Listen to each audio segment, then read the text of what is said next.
Good afternoon and good morning to everyone. My name's Stacy Dubwich. I'm with Valley View Gardens, part of Senior Lifestyle Corporation here in Southern California.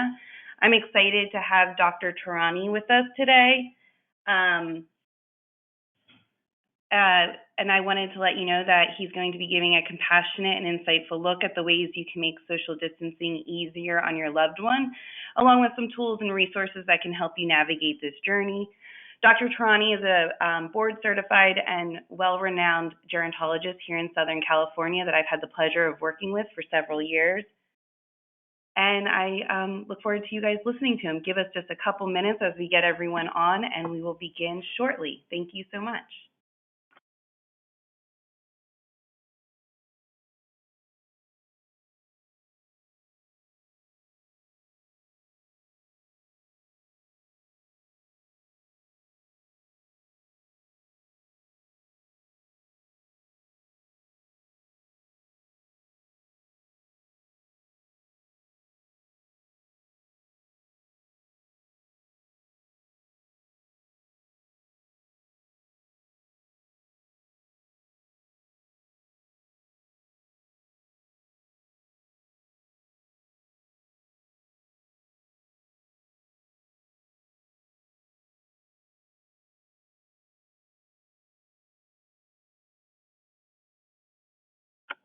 And if everyone can just bear with us, it's going to just take about 2 more minutes here. Thank you very much for your patience.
Hello. Good morning, Dr. Tehrani. How are you Oh, doing? sorry about the wait. I'm good. How are you? Great, thank you. So we have our audience here ready for you, and then we can connect you up to the webcam, which I'm doing. Okay.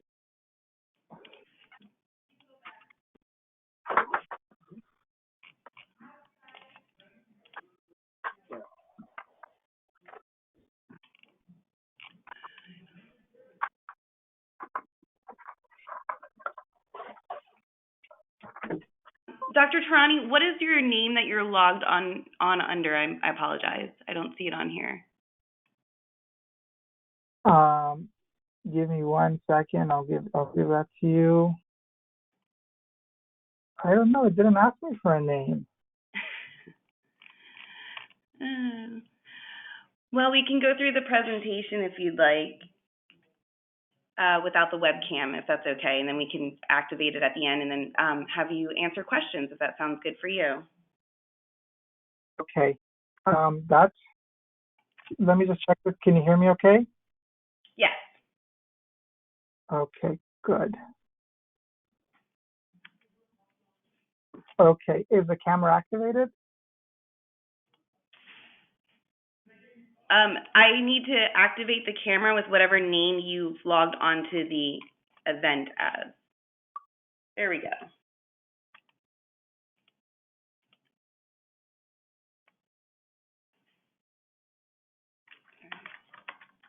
Okay.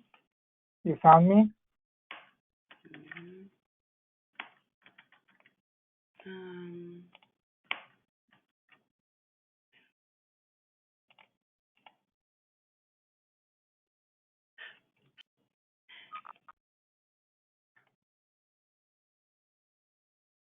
yes, we can see your screen now. Got it. I'm gonna hang up on the phone line because I think I'm talking on the computer. Okay.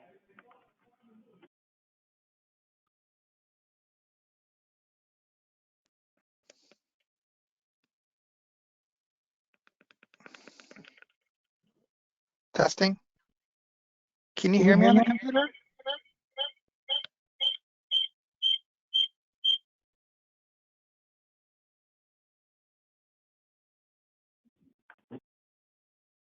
Okay, try it again now. Let me just use the phone. I think it's easier if I just use the phone.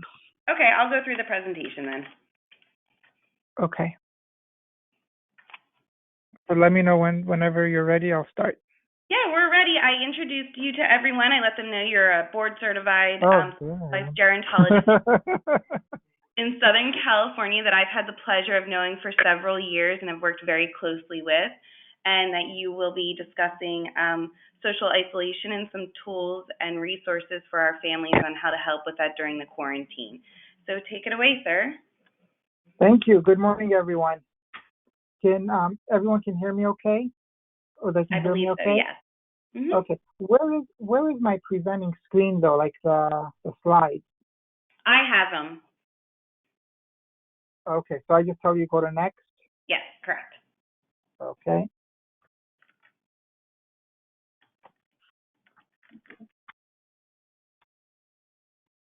Okay. So today we're going to talk about, well, good morning everyone. I'm Dr. Tehrani. I'm a geriatrician I'm an internal medicine doctor that specializes in geriatrics, and that's the care of older adults. So they can barely see me. Working with older adults, it's very different than working with middle-aged adults or working with younger adults, because there are certain things that are very specific to older adults that don't exist when you're middle-aged, that don't exist when you're obviously when you're pediatrics. And what are some of those things? And those are the things that I study. These are the things that I begin to specialize in, because these are the things that affect seniors the most. Like in pediatrics, our focus is on brain growth. Um, our focus is on growth of a young child, and we want to make sure we don't give any medicines that can potentially stunt a person's um, mental growth, their physical growth. And that's why me as an internal medicine doctor, I never want to deal with anything with pediatrics because I'm scared if I give this antibiotic, if I give this medication, will it affect their growth of their mind, their height, their physical attributes. The same the same thing, I never deal with patients that are pregnant or ladies that are pregnant because I'm not a specialist in being able to, will this medication affect the growing child? So I stay away from that. Same thing with middle-aged adults. You're dealing with certain things that does not come out, that are not there in older age. You're dealing with people that are under stress in middle-aged adults. You're dealing with things that come with families related stuff, that come with work and job related stuff. Now, when you get into older adults, you're dealing with a whole nother aspect of things. With older adults, you have to begin thinking out one of the things we're going to talk about today, loneliness. And I'll get into more about loneliness in just a minute. You're with older adults, you have to talk about things that they may feel uncomfortable about, but you don't talk to about any other age group, such as incontinence. Talking about incontinence. You have to be trained in incontinence in order to be able to talk about it.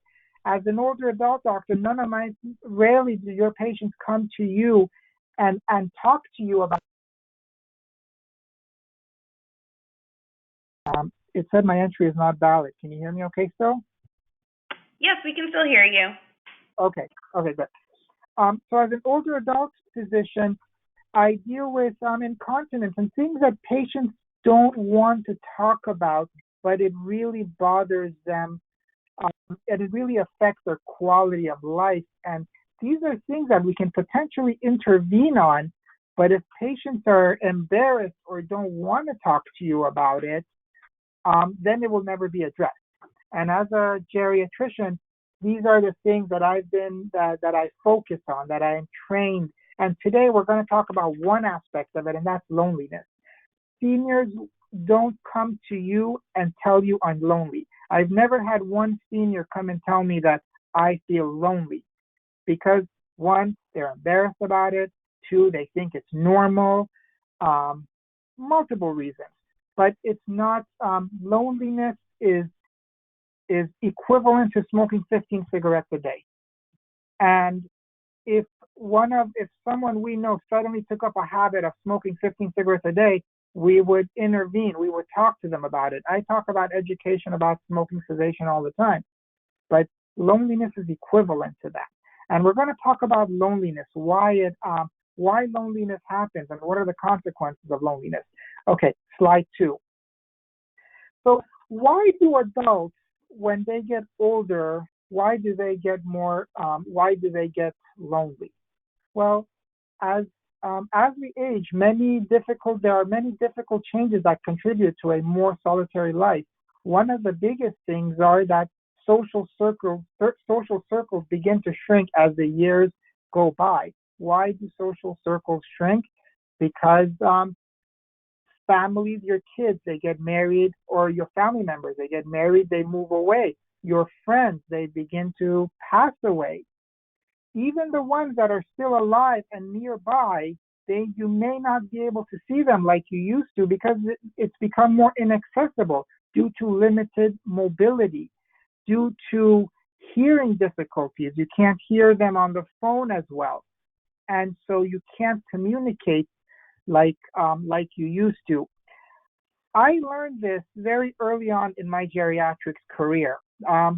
There is a Polly's Pies right next to my work, and I go to this Polly's Pies usually when I have a meeting, and I see that there's a table. There was a table every week of people, and there was about maybe 15 or 14 people at this table and there were 2 guys and about 13 ladies. And I was sitting there with one of my friends, and I'm like, wow, look at these men. Like they just don't um look at they just love to be surrounded by women. And then look at these 2 men, they're just surrounded by these 13 ladies, and probably they were, were they playboys in in their younger years. And that's kind of what went through my mind. And I was sitting there with another senior, and I was talking to them about this, and she said, no, what this used to be was a group of 30 people. And as the wives and the husbands began to pass away, this is what's left of that group that used to meet on a monthly basis. And then I began to think that, yes, like this is what happened. Not everyone passed away. Some of them, it's hard for them to go. Let's go to the next slide. Some of them, it's hard for them to go out anymore because they're wheelchair bound. Some, it's hard for them to go out because they're oxygen bound, and it's hard for them to carry that oxygen with them. Some people, they feel self-conscious. Some people, they may be incontinent of bowel or bladder, and they don't go out because they can't control. They say, when I go out, I won't be able to control my bowel or my bladder, and then that's going to make me uncomfortable over there, so I won't go out. So these are some of the reasons why people don't go out, and it's a combination of these factors that people begin to feel lonely at home. Okay, next slide. So now, for the prior slide, we talked about why do older adults get lonely. The next step is we're going to talk about some facts. Older people are especially vulnerable to loneliness and social isolation, and this can have a serious effect on health. 43% of seniors feel lonely on a regular basis. That's almost 1 out of 2 seniors that feel lonely, but never in my training or never do we hear about this. Hundreds of thousands of people are lonely and cut off from society in this country. Many over the age of 75 live alone, and more than 1 million people say they've gone over a month without speaking to a friend, neighbor, or family member. And it's true, because as I probe my members and my patients on this, you begin to learn this, and it's very unfortunate, because this is golden years. This is your time when you look forward to retiring and you look forward to going out and enjoying life, but you feel lonely. And sometimes I have some patients that say, I wish I can go back to work. I wish I can work again. You look so forward to your retirement, but if this is what retirement is, I wish I worked as hard as I work. 45% have increased risk of mortality, and I'll get into why the mortality is higher in loneliness. Next slide. The consequences of senior loneliness.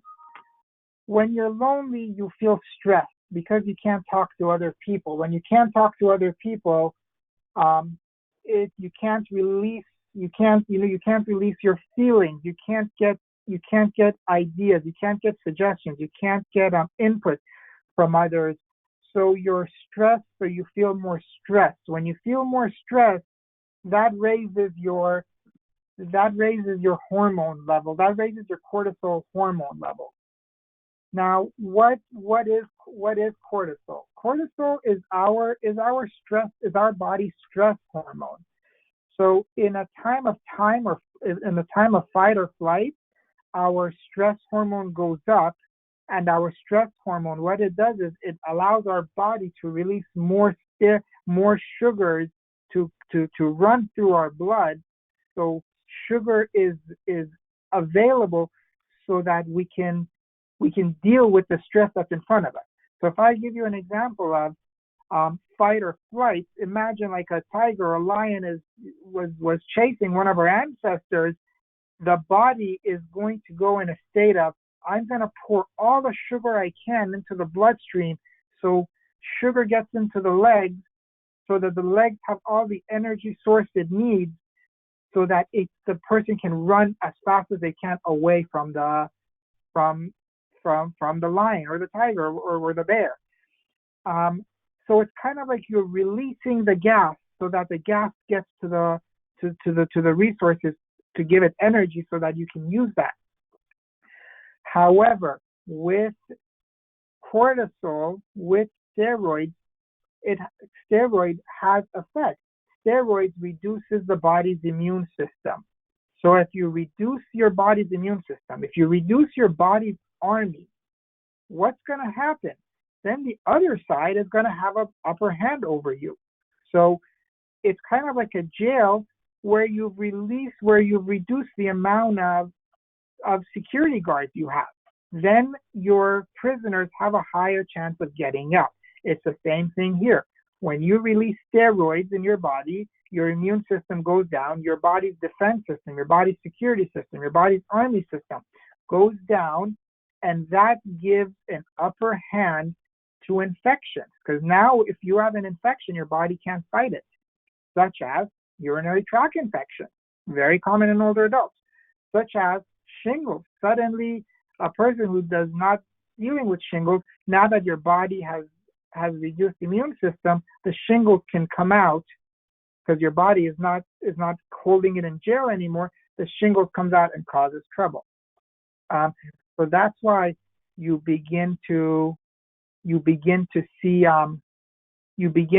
chronic conditions get worse in lonely people because your body can't suppress those chronic conditions anymore as well as it used to. There are also other studies that show that loneliness can lead to development of brain biomarkers associated with preclinical Alzheimer's disease. So yes, if you're not stimulating your mind, you're going to lose it. It's like that saying, use it or lose it. The brain is a muscle just like the legs, just like the arm. Why do patients, after they go to a hospital after a prolonged stay, do they need to go to a nursing home? Because they haven't been using their leg muscles. So when they get up, the muscles are weak, so they need to go to the rehab facility to get physical therapy to get stronger. Same thing here. If you don't use your mind, you're going to begin to lose it. How do you use your mind? By stimulating your mind, by talking to people, by playing games, by staying active, by reading. But if you're home and you're lonely and you're not doing these things, you're not using your mind, and then it slowly begins to dwindle. So you slowly begin to lose it. And then give that a urinary tract infection on top of that, a lung infection on top of that. Your mind is getting beat up from multiple different angles, and then that's when you have step down declines. This is why sometimes you hear families say, Mom was doing well until that last urinary tract infection. That really hit her hard. Because each time you break something, it just doesn't come back as well as it was before. And each hit, you reduce things a little bit on that person. So you want to prevent these things. So mind stimulation is very important.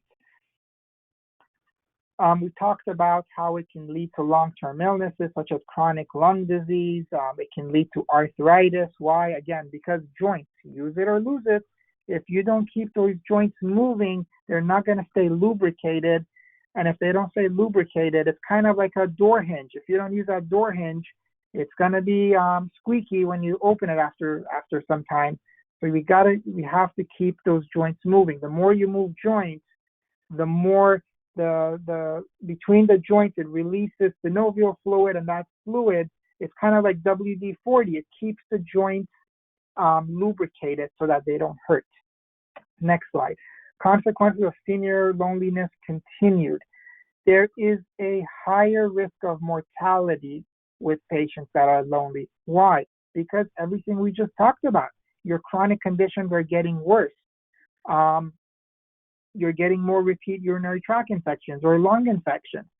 And also another reason is in medicine, and one thing I always harp on is in older adults, time is such a key factor. In older adults, something small can become something big really, really fast. So time is of essence. So if you're home and you're lonely and you develop a stroke and you can't call 911 fast enough, and 911 comes 6 hours later, then we've lost that window of opportunity where we can intervene. What if you're having a urinary tract infection and you can't call the paramedics in time, or you have a fall and you can't call the paramedics in time? So these are why people that are lonely is it can lead to mortality. I honestly think it's even higher than being lonely. It's even much worse than 15 cigarettes a day. But that's what it's equivalent to. Next slide. Okay, ways to alleviate loneliness in the senior population. Explore things around you. Volunteer. Adopt a pet. Learn technology. Consider a senior living if you don't have that, if you don't have that resources available to you. There are some senior livings that you go to that I honestly enjoy going to myself. I can't take care of a dog right now myself, but I go there, there's a dog there, you play with a dog, but when you don't want to play with it anymore, you give it back to the facility and they take care of it. They play bingo games. They play these games that keep you stimulated and going. I have one patient that lives in an assisted living, and she's in her 90s. Her daughter is in her 60s, and the daughter is there although the daughter doesn't live there, she's in the activities more than the mom, which shows you how lonely the daughter is. She comes there and wins and participates in bingo. These are key things to look for when a person is lonely. But the daughter felt so embarrassed to come and do these things because she felt she doesn't live there, she can't participate. But it just goes to show you how lonely people can get. So considering an assisted living that has these activities, is not a bad idea if you don't have access to other things. Like there are some patients that if you can live at home and you have all the resources, great. But there's a lot of seniors that I know that they are home with just one caregiver or one caregiver at a time.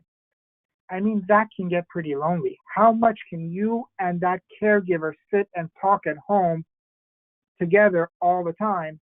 How much mind stimulation is there with that? There isn't. But when you live sometimes in a community, there are other people you can talk with. There are games around the clock you can play. There are more resources. So the whole point is to stay as active as you can, to stay as engaged as you can, because you don't use it, you will lose it. One thing that COVID-19 has really brought on is technology. And this technology thing for seniors is so new, and there's so many different technology things that I don't even, it's that I'm learning so much about. And I think it's so great, but families don't know what to use. Doctors don't know what to use to recommend to their patients. So I was talking to Patty last night, and I'm gonna have her just talk a few minutes, but she's bringing on this thing where they are going to be educating families about technology for seniors. I think that's amazing. Being able to FaceTime with your loved one, being able to play games online with your loved one. I anticipate with time we're going to have a lot more senior friendly apps than we do now. What else? some of the things that I was talking to her about this talk yesterday, and some of the other things she brought to my attention was when sometimes when seniors feel lonely, when the grandchildren call, not maybe all at once call and say, hey, here is the family, because that's only one. Sometimes a senior can feel overwhelmed seeing all these people. But think about if every grandchild calls throughout the day at a different time, how much interaction is that going to be with grandma or grandpa? It's a lot more interaction, and it's a lot more one-to-one conversation, and a lot more like meaningful conversation. So I really appreciate Patty teaching me this yesterday, because I will apply it to my seniors who have grandkids, and say, call at different times throughout the day and have meaningful conversations. Next slide. Listen, where was I? Okay, so other things. For the caregiver, what can the caregiver do for the person? Listen and observe. Let them teach you. One of the things that I've been blessed at in my practice that came with being a geriatric, but I didn't know it was it was way more than a cherry on top, is my seniors taught me so much about life, about practice, about running a practice, about running a business. A lot of these seniors, they've been through it, and I feel like my seniors are like a navigation system to me, are like a map to me. They help guide me go from point A to point B in the most efficient, most simple beeline way as possible, because they've tried things, and with trying they've had trial and errors, but they're teaching you their success stories, and I'm so grateful and thankful for that. So just listening and observing seniors, letting them, they have so much to teach, but if you don't let them teach you, if you don't treat them as if they know more than you, and which they do know a lot more than you, then all that knowledge is suppressed. So listen, observe, respect your seniors. Sometimes I see some younger adults not respecting, and it breaks my heart, and it makes me upset. But seniors have gone through a lot, and they know a lot. So respecting, and again, going back to teaching them technology, computers, Alexa, iPads.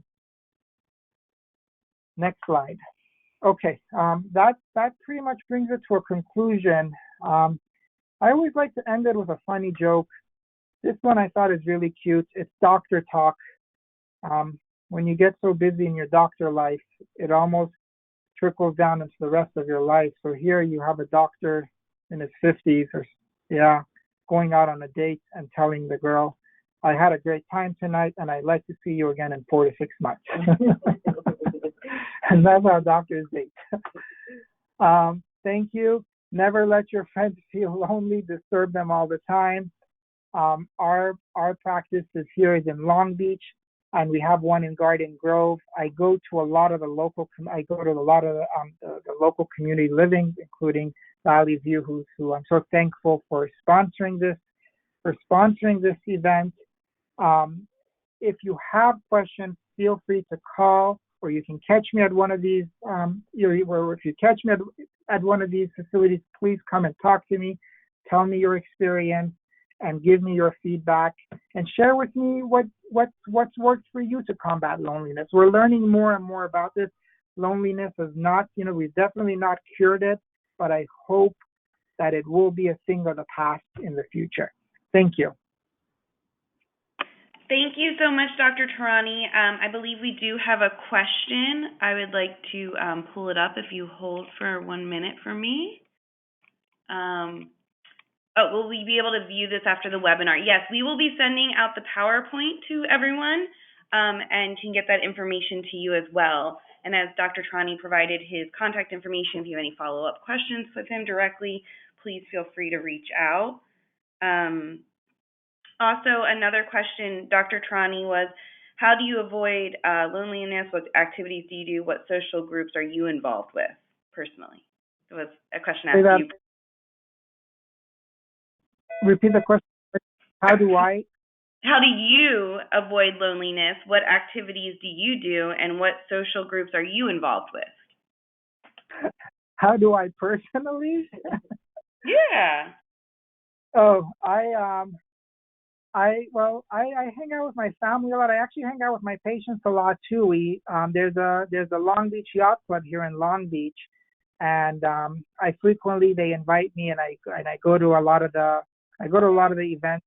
I go to a lot of events, or I just have dinner with my patients. My patients are also my friends, so we do go out, and they invite me to dinner, so we go out, and sometimes your visit in the clinic when possible.